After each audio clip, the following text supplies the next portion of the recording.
अच्छा भाई, पिछली वीडियो में हमने क्या किया था कि हमारे पास 8 नैनो कूलम और -8 नैनो कूलम के दो चार्जेस थे, जिनके बीच में एन दरमियान में हमने कुल बरकी हिसार यानी नेट इलेक्ट्रिक फील्ड निकाली थी। अब क्या करना है भाई, अब हमें यह करना है कि यही दो चार्जेस हैं, लेकिन हमें अब नेट इलेक्ट्रिक फील्ड निकालनी है इस पॉइंट पी पे। अब यहाँ थोड़ी सी दिक्कत हो गई है। वो दिक्कत क्या है कि भाई जब यहाँ पे चार्ज था तब तो हमने आसानी से निकाल लिया था कि यहाँ से कितनी फोर्स लग रही है और इस सम में कितनी फोर्स लग रही है और कुल फोर्स निकाल ली थी। लेकिन यहाँ क्या हो रहा है, तो सबसे पहले तो ये देखिए कि यहाँ पे दोनों चार्जेस के अलग अलग फील्ड का असर क्या होगा। जो ये नीला वाला चार्ज है, यहाँ से सबसे छोटा फासला ये बन रहा है, गोया इलेक्ट्रिक फील्ड इस समत में लग रही होगी, इस समत में। तो चलें काम ये करते हैं कि पहले मैं इसको जोड़ देता हूँ, दरमियान से यहाँ आएगा और इसी समत में हमारे पास ये इलेक्ट्रिक फील्ड पाई जाएगी जो कि इस नीले चार्ज की वजह से है।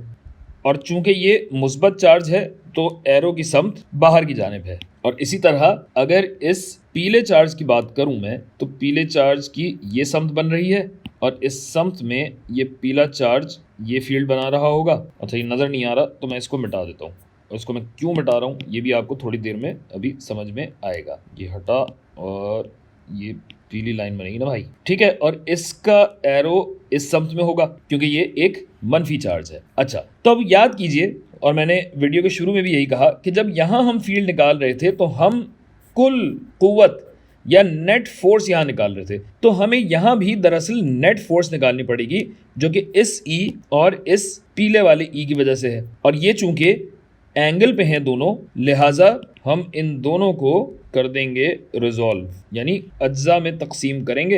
ये ई वाई है और ये ई एक्स हो जाएगा।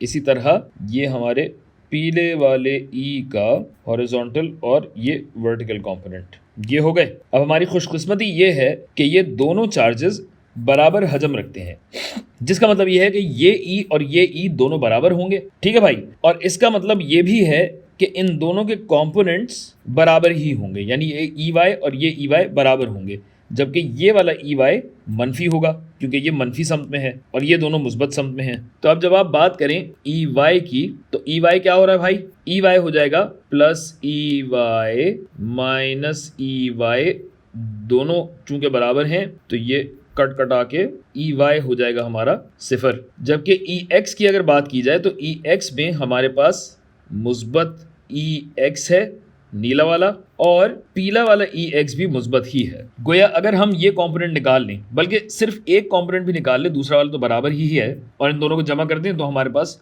कुल इलेक्ट्रिक फील्ड आ जाएगी। तो चलिए ये काम करते हैं भाई। सबसे पहले तो हम ई मालूम करते हैं। ई क्या है, ई बराबर होता है के क्यू बटा आर स्क्वायर के। के है ये चार्ज कितना है 8 नैनो कूलम, 8 ज़रब 10 की ताकत -9 बटा आर का स्क्वायर। अब आर क्या होता है, आर इस पॉइंट से इस चार्ज के सेंटर यानी मरकज तक का फासला होता है। तो ये फासला कैसे निकालें भाई, हम देख सकते हैं कि यहाँ एक अदद कायमुज़ ज़ाविया मुसल्लस बन रहा है, राइट एंगल ट्राइंगल बन रहा है, जिसमें हमारे पास बेस है 3, परपेंडिकुलर है 4।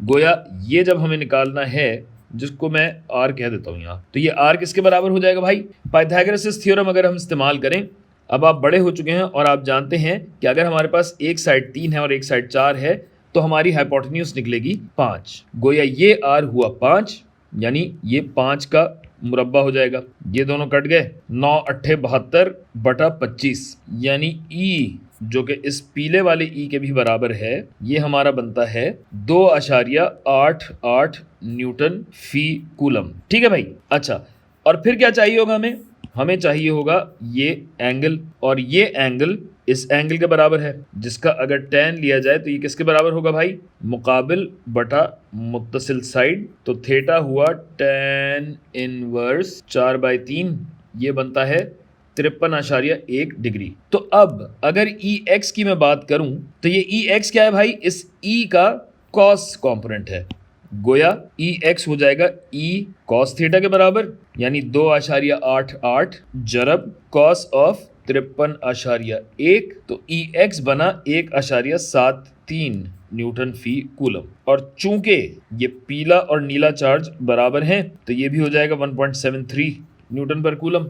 गोया हमारा कुल EX जो बना ये हो जाएगा 3.46, रुकें दूर करके लिख देता हूं, ये हो जाएगा 3.46 न्यूटन फी कूलम। ठीक है भाई, और चूंकि हमारे पास y की समत में कोई इलेक्ट्रिक फील्ड नहीं लग रही, बल्कि ये कहिए कि दोनों की फील्ड कैंसिल आउट हो रही हैं, लिहाजा जो हमारे पास कुल इलेक्ट्रिक फील्ड लग रही है यहाँ पे, सॉरी कुल इलेक्ट्रिक फील्ड लग नहीं रही, कुल इलेक्ट्रिक फील्ड जो हमारी बन रही है वो 3.46 न्यूटन फी कूलम है, और ये किस समत में है, ये इस समत में बन रही है। तो ये हो गया आपका E जो कि है 3.46 न्यूटन फी कूलम। तो बस याद रखिए कि कहीं पे भी अगर आपको कुल इलेक्ट्रिक फील्ड निकालनी है तो दोनों चार्जेस की फील्ड्स अलग अलग लीजिए, और उसके बाद तो ये सारा वेक्टर्स वाला काम है जो आपने बिल्कुल शुरू में फिजिक्स में सीखा था, और यही फिजिक्स की बुनियाद भी है।